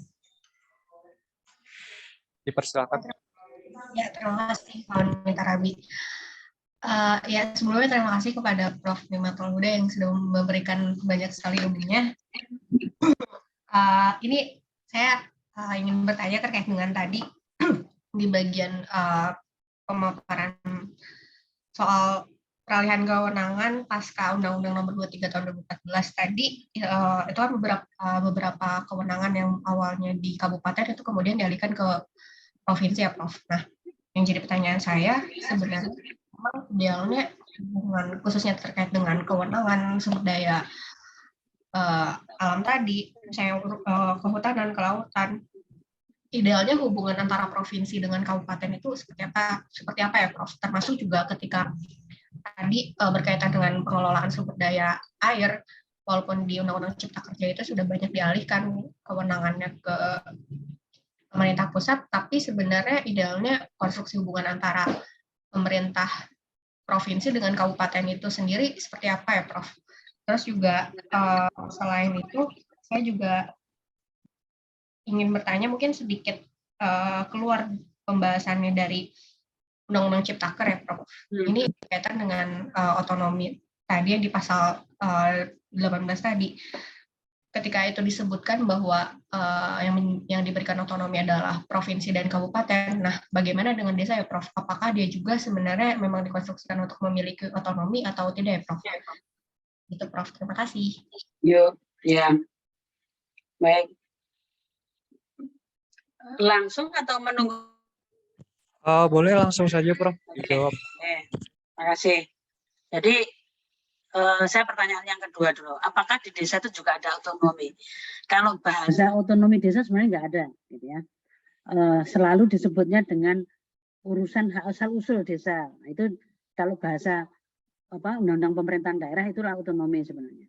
Tetapi dalam penyelenggaraan urusan di desa itu di Undang-Undang Nomor 6 Tahun 2014 itu kan ada azas rekognisi dan subsidiaritas, gitu ya. Artinya pemerintah itu memberikan pengakuan terhadap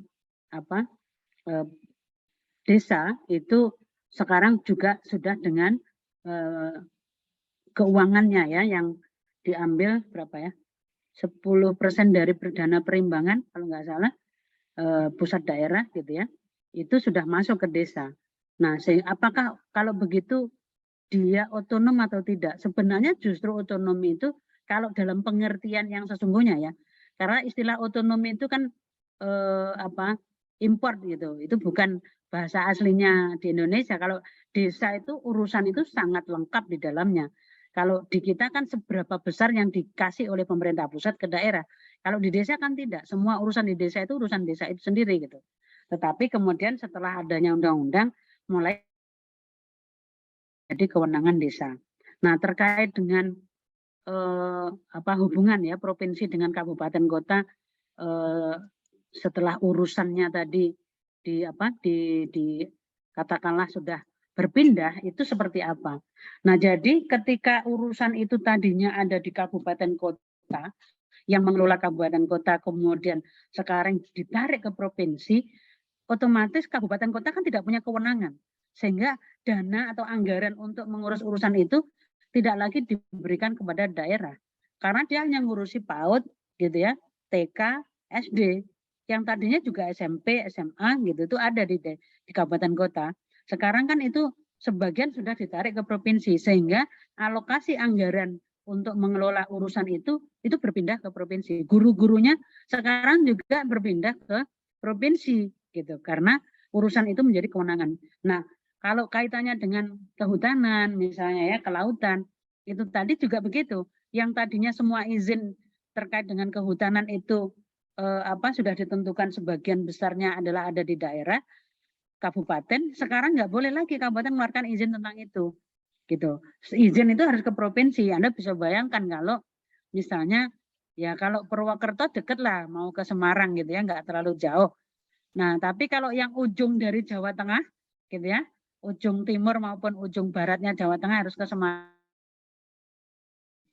Sehingga itu yang harusnya mulai mungkin sosialisasinya ya, bahwa perizinan itu penting, harus diurus gitu ya, dan tidak lagi ke kabupaten kota.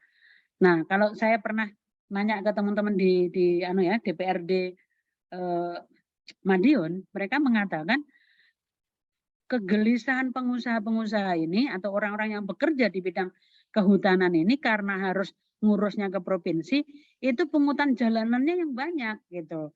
Jadi yang tadinya cukup di kabupatennya dia gitu ya, tapi sekarang mejanya itu sampai ke Surabaya sana gitu. Yang itu yang kemudian terlalu banyak pungutan. Itu yang diresahkan oleh mereka yang bergerak di bidang kehutanan. Kemudian di daerah-daerah tertentu itu menjadi satu persoalan. Nah, kalau tentang kelautan atau kebijakan di bidang kelautan, itu kan juga ada batasan-batasan di situ gitu. Jadi tidak semuanya habis ya, tetapi urusan yang dikelola oleh kabupaten kota itu dari sisi pendapatan daerah itu sangat kecil. Nah, saya contohkan lagi misalnya di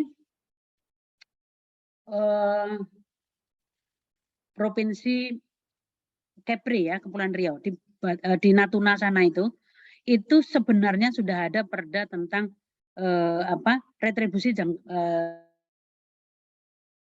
ini dulu dipungut oleh daerah di Natuna sana itu karena kapalnya kapal-kapal besar. Itu per tahun bisa dapat 200 miliar mereka. Sekarang diminta oleh pusat. Gitu. Alasannya itu bukan lagi urusan pemerintah di sana. Itu ada urusan pusat. Alasannya begitu karena perizinannya ya. Nah, akhirnya dikompensasi dengan retribusi yang daratan gitu. Terus mereka komplain, "Loh, wilayah kami itu 90% laut. Kalau kami dikompensasi ke daratan, paling kan retribusi cuman kendaraan bermotor gitu. Dibandingkan kapal-kapal besar dan kapal asing yang masuk di Natuna itu gitu ya, itu rugi gitu. Jadi ada tarik-menarik kepentingan antara pemerintah pusat dan daerah, katakanlah sejak 2000 akhirnya Undang-Undang Pemerintahan Daerah 23/2014. Terus diperkuat lagi dengan Undang-Undang Cipta Kerja gitu. Nah, kalau terkait dengan itu mungkin memang cara pandang kekuasaan atau pemerintah menilai otonomi yang seluas-luasnya itu mengkhawatirkan karena dianggap ini akan menuju ke federal padahal kita ingin mengokohkan negara kesatuan. Nah, sekarang titik komprominya kira-kira gimana? Supaya kita tetap negara kesatuan tetapi tidak menegasikan daerah. Supaya pasal 18 ayat 2 dan ayat 5 tadi tetap bisa muncul. Nah, maka pemerintah nggak boleh kalau kemudian membuat kehadiran daerah. Ini yang jadi persoalan. Misalnya contoh sekarang yang aktual, yaitu pengisian penjabat. Pengisian penjabat kepala daerah di 271 daerah yang sentralistik. Karena Undang-Undang pasal 201-nya, Undang-Undang 1016-nya hanya yang penting memenuhi persyaratan kepangkatan. Tetapi kan kemudian ini jadi persoalan di daerah. Dia akan berkuasa 2 tahun lebih. Kalau yang 2022 ini dia sudah menjadi penjabat. Karena pilkada di ujung tahun, nanti di 2024, yang diperkirakan Februari Maret itu baru selesai gitu ya untuk pilkada. Kan berarti penjabatnya itu akan berkuasa 2 tahun lebih gitu ya. Terus itu semuanya drop-dropan dari Jakarta, kan masalah. Nah, kalau Anda mengikuti ramainya di DKI karena Oktober sebentar lagi ya, itu kan Pak Gubernur selesai masa jabatannya gitu ya. Nah, DPRD-nya sudah ramai nih mengusulkan siapa kira-kira yang akan diusulkan ke Menteri Dalam Negeri untuk menjadi penjabat di situ. Ya kalau daerah-daerah yang dekat Jakarta berani mereka melawan begitu dengan cara Menteri Dalam Negeri harus dengerin rakyatnya di daerah yang akan diberi posisi penjabat. Tapi bagi daerah-daerah yang lain mungkin energinya nggak ada. Nah, ada gubernur yang menolak untuk melantik penjabat yang dikirim dari Jakarta karena dianggap bukan orang yang diusulkan oleh gubernur atau tidak direstui. Kalau negara kesatuan sentralistik itu kan ya kayak gini gitu. Nah, kita pinginnya desentralistik gitu. Jadi ya udah DPRD saja yang kemudian diminta mengusulkan. Misalnya 3 atau 4 orang nanti dipilih salah satunya itu oleh Presiden atau Menteri Dalam Negeri supaya tidak terlalu sentralistik gitu. Nah, jadi imbasnya bisa seperti itu gitu ya. Karena kalau nanti dia duduk di situ sebagai penjabat yang itu drop-dropan Jakarta katakanlah, dia harus bertanggung jawab untuk pelaksanaan pemilu di 2024, itu bisa dibayangkan secara politik dia ada di mana posisinya, penjabat-penjabat itu. Karena dia ditunjuk oleh Presiden atau melalui Menteri Dalam Negeri. Sempurna gitu kan. Kalau orang tata negara tuh feelingnya udah paham itu kayak gitu. Kenapa kok terus didorong, dikampanyekan 3 periode? Karena sudah disiapkan di 271 orangnya sebagai kepala daerah penjabat tadi, gitu kan? Nah, ini udah politis yang kayak gini, makanya kemudian kita ingin mendorong supaya melalui DPRD lah. Setidaknya wakil-wakil rakyat yang ada di daerah itu yang mengusulkan calonnya yang memenuhi kriteria pasal 201 ayat 10 dan ayat 10 dan ayat 11 dari Undang-Undang Nomor 10 2016 gitu ya. Nah, nanti pemerintah pusat yang memilih. Itu sama kayak desain di era Orde Baru di Undang-Undang Nomor 574. Presiden yang memilih. Nah, gitu. Nggak apa-apa kayak gitu kan, itu juga bisa menjadi usulan gitu ya. Pak moderator ini sudah SA ya? Mas Abi udah SA? Alhamdulillah udah. Alhamdulillah. Kemarin pas ketemu belum katanya ya? Tanggal 3 14 wisuda, Prof. Oh, alhamdulillah. Harus jadi dosen itu, ambil S2. Iya, Prof. Nanti, Prof. Ya. Insyaallah. Begitu Mbak Ya. Rania? Ya, Rania, kawan Rania. Saya kembalikan ke kawan Rania. Apakah sudah puas dengan jawabannya? Di sini ada Bu Hakim ini. Bu Rahmi ini. Mana tadi? Sama Mas Raihan ini. Ini jaksa ya, jaksa. Ya. Oke. Cukup? Mungkin karena Satu waktunya lagi? juga sudah mepet ya, satu kali pertanyaan lagi kali ya. Oke. Untuk pertanyaan penutupnya dan nanti saya akan menuju ke kesimpulannya. Nah, itu ada itu. Oh ya, Mas kawan Febriansyah. silakan. Baik, terima kasih, Prof. Oh, Putri. Iya, Putri. Kok Febriansyah? Ya. Maaf. Oke, silakan. Iya, Prof. Sebelumnya saya ingin mengucapkan terima kasih karena penjelasannya tadi sangat padat dan jelas. Ada satu hal menarik yang kemudian saya concern. Pertama itu terkait surat edaran Menteri Dalam Negeri, Prof. Kan surat edaran Menteri Dalam Negeri tersebut menyebutkan bahwa daerah itu kemudian nggak diharuskan, tapi dianjurkan untuk kemudian membuat peraturan daerah sesuai dengan ketentuan UU Cipta Kerja, seperti itu, Prof. Terus kan tadi kalau saya nggak salah ingat, Profesor bilang surat edaran tersebut itu kan bukan peraturan seperti itu. Yeah. Kemudian mungkin bertanya kekuatan mengikatnya itu seperti apa. Nggak ada. Kalau tidak salah juga sekarang kebetulan banyak ini ya, banyak daerah-daerah yang kemudian itu udah membuat peraturan daerah seperti itu, Prof. Jadi peraturan daerah lingkungan hidup yang kemudian mengacu kepada UU Cipta Kerja. Nah, kemudian tuh nanti legalitasnya akan seperti apa gitu, Prof. Karena UU Cipta Kerja sendiri saat ini kita tahu belum sah, kemudian masih ada putusan MK yang kemudian menyatakan itu sebagai apa? Tidak sah Syarat gitu kan, formil. Prof. Ya, Heeh, syarat formil. syarat formil seperti itu. Nah, kemudian itu nanti legalitas peraturan daerahnya seperti apa? Oke. Itu dulu, Prof. Yeah. Surat Prof. edaran itu bukan peraturan perundang-undangan. Jadi nggak punya daya ikat apapun. Karena hanya surat edaran. Gitu. Cek di Undang-Undang 13 2022. Nggak ada itu surat edaran di situ itu dalam hierarki. Bahkan sekarang peraturan menteri yang strategis pun harus diketahui presiden. Dikoreksi oleh presiden dulu. Kenapa? Karena peraturan menteri selama ini menjadi bisnisnya menteri-menteri. Gitu. Dan ini bahaya peraturan menteri. Peraturan menteri itu harus mengikat ke dalam, tidak boleh mengikat keluar. Ini semuanya mengikat keluar yang dibuat. Gitu. Coba Menteri Kelautan kemarin ketangkap tuh gara-gara apa? Kan gitu. Banyak menteri sosial, itu semuanya melalui peraturan menteri. Itu karena itu pusat bisnis mereka.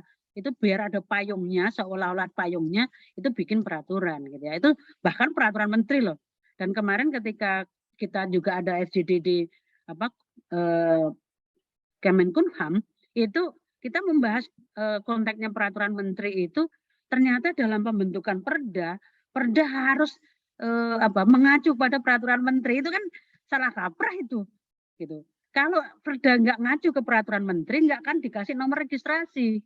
Nah ini yang kemudian saya sampaikan itu salah, nggak boleh. Karena peraturan menteri itu hanya mengikat ke dalam institusi kementeriannya. Dan dia bukan produk otonom dari lembaga otonom. Yang boleh membuat peraturan itu presidennya. Karena ada mandat atau amanah dari konstitusi presiden sebagai pemegang kekuasaan membentuk yang mengesahkan undang-undang, yang berhak mengajukan rancangan undang-undang. Gitu. Nah jadi ini ya, tadi yang nomor 1 sudah terjawab. Apa imbasnya? Kalau tiba-tiba nanti di perjalanan perda-perda yang dalam konteks Undang-Undang Cipta Kerja ini sudah berlaku, timbul masalah, katakanlah masalah hukum, karena payungnya bermasalah, ini bisa kena semua gitu loh. Karena mengacu kepada aturan yang salah. Gitu kan? Apalagi misalnya terkait dengan pasal 189 yang sudah mencabut sekian pasal tadi. Sepanjang tidak terkait dengan pasal 189, mungkin ya sudah sementara pakai itu dulu, pakai yang PP dari turunan Undang-Undang Cipta Kerja. Tapi sepanjang yang sudah ditarik oleh 189 tadi, sebaiknya direvisi gitu.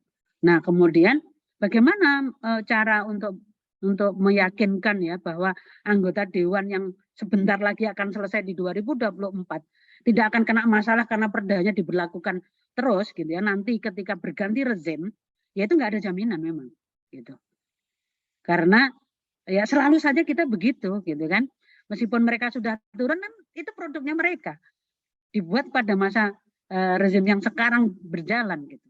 Nah, kalau kemudian nggak segera disesuaikan gitu ya, karena sudah ada beberapa, kan berarti kan dia membuat perda yang mengacu kepada aturan yang sedang bermasalah, gitu kan.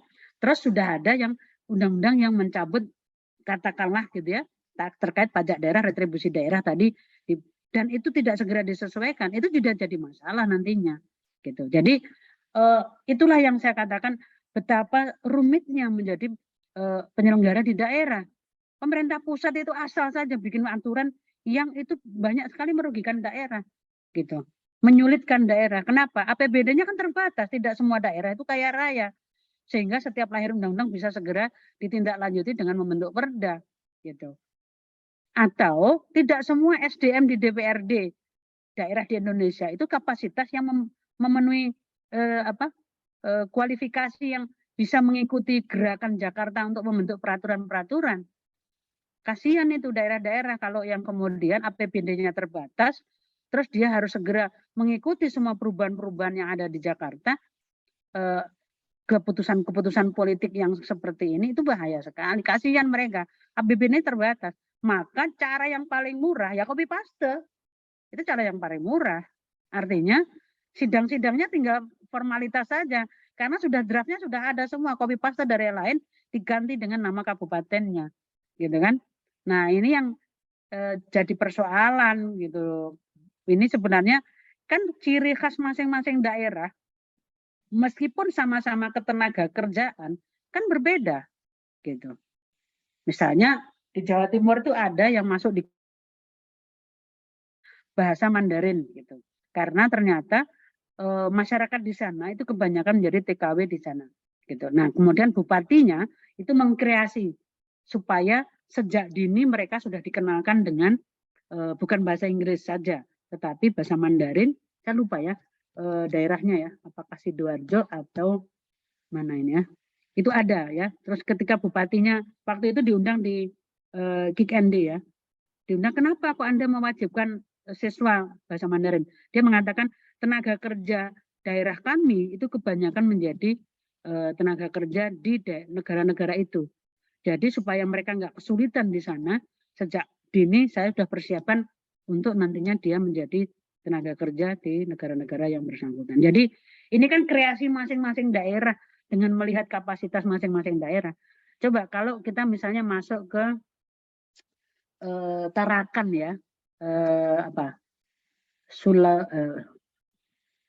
Kaltara, Kalimantan Utara, itu daerahnya kaya raya banget itu. Guru di sana dibayar 2 kali. Gitu. Gaji pertama itu gaji PNS-nya atau ASN-nya, gaji kedua dari Pemda. Karena PAD-nya itu besar sekali. Wilayahnya kecil, penduduknya sedikit, tapi dari minyak itu bisa untuk membayar gaji pegawainya itu 2 kali lipat. Yang kayak gitu itu. Banyak sekolah unggulan, guru-guru terbaik di Indonesia itu semuanya ada di Tarakan. Saya pernah datang ke sana, kemudian melihat kampusnya Borneo itu mungkin kita kalah gitu ya. Perpustakaannya aja 6 lantai, padahal penduduknya sedikit. Bagus banget gitu kampusnya. Asrama mahasiswanya itu untuk anak-anak TKW yang bekerja bagus banget, gratis semuanya. Kaya raya tuh daerahnya gitu kan. Jadi guru-guru terbaik di Indonesia itu semua ada di sana dan tidak mau pulang karena dibayar 2 kali itu gitu kan. Karena dibayar 2 kali itu. Kalau di Bali mungkin Kabupaten Badung ya. Kabupaten Badung itu PNASN-nya itu kalau mau dimutasi itu wah berusaha banget, dia nggak mau gitu ya. Kenapa? Karena banyak banyak apa ya, katakanlah insentif yang bisa dia terima sepanjang namanya tidak masuk di koran lokal di pengaduan bahwa pelayanan publiknya buruk. Nah, sebenarnya kalau mau bicara otonomi daerah kita itu kaya sekali loh. Informasi di daerah itu beragam dan bagus-bagus itu. Kalau untuk ada disertasinya siapa ini yang dari Undip ini, dia meneliti tentang bagaimana alokasi dana desa itu di Bali ya. Ternyata apa? Desa adat di Bali itu nggak ada yang mau menerima alokasi dana desa. Kalau di Jawa kan rebutan itu gitu ya, 1,4 itu. Di Bali semua menolak. Kita ingin dikendalikan oleh birokrasi pemerintah. Jadi benar-benar masyarakat adat mengatur sendiri. Kebetulan kami ada teman Pak Palguna ya, kemarin kebetulan juga presentasi ketika FGD kemarin. Beliau bercerita di sana tuh masyarakat adatnya memang benar-benar otonom karena pendapatan dari pariwisata itu sudah mencukupi bagi desa-desa di Bali. Nah, bagaimana di Purwokerto gitu ya. Nah, apalagi di Nusa Tenggara Timur yang hampir 80% desanya tertinggal. Gitu. Nah, ini PR besar lah. Tapi saya senang, saya mau karena memang Anda juga komunitas hukum tata negara, makanya saya mau diundang gitu ya. Dan terima kasih, saya belum ceramah sudah dikirimi apa itu macam-macam itu sama Mas Abi itu supaya iya, mau Prof. mungkin gitu ya. Makasih Mas Dava. Kayaknya ini dari Sulawesi ini, kalau dari namanya Patiroy ini gitu ya. Ada Andinya lagi. Dari mana Mas Andi Dava? Saya dari Cimahi, Bu. Tapi ada keturunan Sulawesi namanya juga. pakai Andi. Ada dari Bapak, Bu. Oh, ya benar kan. Ya. Begitu? Iya, Saya mohon begitu. maaf ya sampai jam 3 saja karena saya mau ngajar di Iya, WP. Pak. Iya, baik, Prof. Maaf, Prof. Ini Terima saya nggak kasih, bisa Prof. lanjut, Prof. Terima kasih, saya mengikuti terus. Oh, Mantap. nggih, nggih. Terima kasih ilmunya, makasih. Iya, iya. Iya, Oke. baik. Untuk menuju ke penutup, saya akan memberikan beberapa kesimpulan, yaitu yang pertama terkait dengan catatan dalam diskusi kita pada siang hari ini. Yang pertama, eksistensi dari berbagai undang-undang, beberapa pasalnya dicabut itu atau dipindahkan dan diletakkan di Undang-Undang Cipta Kerja harus dipertegas dan segera ditindaklanjuti pengaturannya. Tidak didiamkan begitu saja seolah otomatis tidak berlaku atau sudah direvisi. Yang kedua adalah ketidakjelasan tidak lanjut terhadap substansi atau materi muatan dari undang-undang induk perlu dilakukan karena ramifikasi pasal-pasal dalam suatu undang-undang tidak berdiri sendiri tidak berdiri sendiri terpisah-pisah, melainkan satu jalinan norma yang saling terhubung dan terkait satu sama lainnya. Yang ketiga terkait dengan pasca lahirnya Undang-Undang 1 tahun 2022 berkaitan dengan hubungan keuangan pemerintah pusat dan pemerintahan daerah, harus segera dilakukan pemetaan terhadap Undang-Undang Cipta Kerja yang beberapa pasalnya sudah dicabut dan dinyatakan tidak berlaku lagi. Nah, begitu pemaparan kuliah umum pada siang hari ini. Untuk acara selanjutnya saya serahkan kepada MC kembali. Saya selaku moderator pamit undur diri. Terima kasih. Baik, terima kasih kepada Saudara Bintang Abi yang sudah memandu acara tadi. Selanjutnya sebelum menutup acara akan ada sesi dokumentasi terlebih dahulu. Jadi dipersilakan kepada para peserta untuk mengaktifkan kameranya. Juga kami persilakan kepada petugas yang bagian dokumentasi untuk mempersiapkan. Ya, saya pandu ya. 1, 2, 3. 1, 2, 3. Ya, baik. Demikian acara umum kedua dari Constitutional Law Association Fakultas Hukum Universitas Jenderal Sudirman pada sore hari ini. Kami ucapkan terima kasih yang banyak kepada Profesor Rukmatul Huda, SHM yang telah memberikan ilmunya kepada kita semua. Juga kami ucapkan terima kasih kepada peserta yang telah hadir. Semoga acara ini dapat bermanfaat. Saya selaku pembawa acara pamit undur diri. Terima kasih. Wassalamualaikum warahmatullahi wabarakatuh. Waalaikumsalam.